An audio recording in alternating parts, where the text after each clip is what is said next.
Yes mga guys, sa araw na to ay maglilinis tayo ng ating motor. Medyo madumi na siya. Siyempre, i-change na rin natin pagkatapos natin linisin. Gamit lang ang Joy na sabon. Yun ang gagamitin natin. So, Joy lang. Joy lang at saka lang. At siyempre, mag-change din tayo. Gamit ang Honda Oil. Ako mga guys, ito yung ginawa natin. Ayan, ang aking CB. Ginawa ko yung kahapon. So may short video ko yan. Ayan natin atang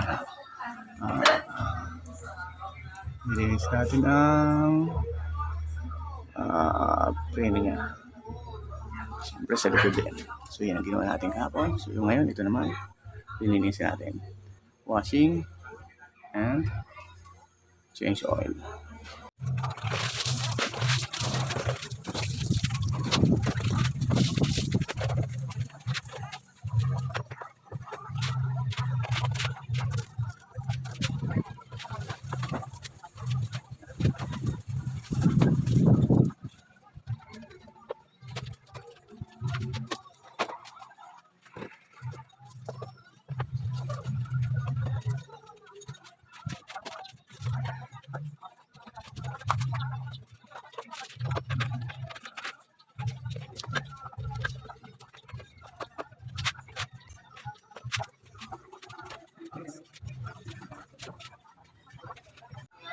Yun, tapos na natin linisin mga guys ang ating Honda Wave. Kahit pa paano nabawasan yung kanyang mga dumi. So medyo may ilod na rin ang aking motor na to, pero okay pa, lumalaban pa mga guys.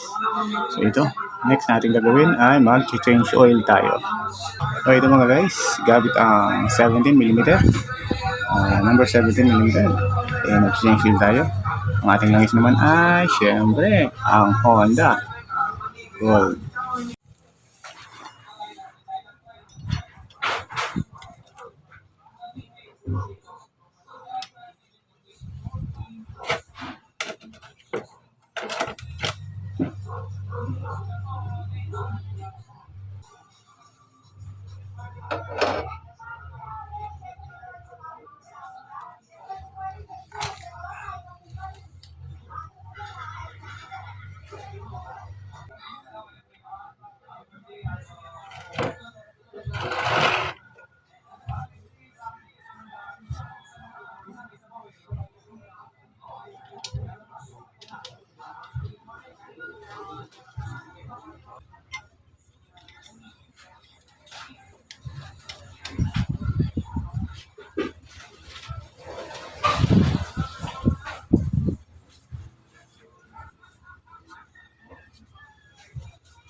So change oil na tayo mga boss.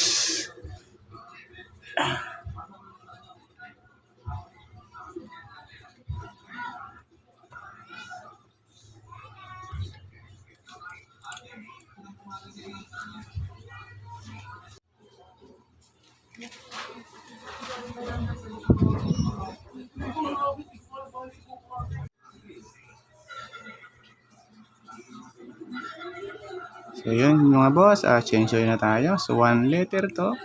So ang kailangan lang natin dito ay 800 ml.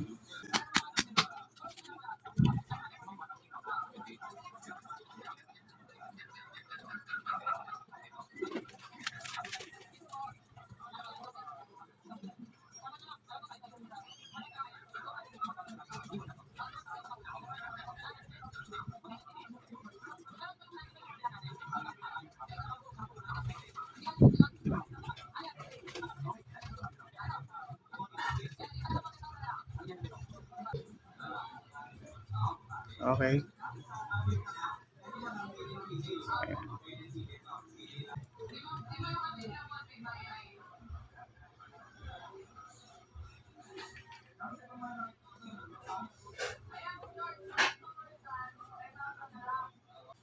Yun, okay na mga guys. So testing na natin kung under na.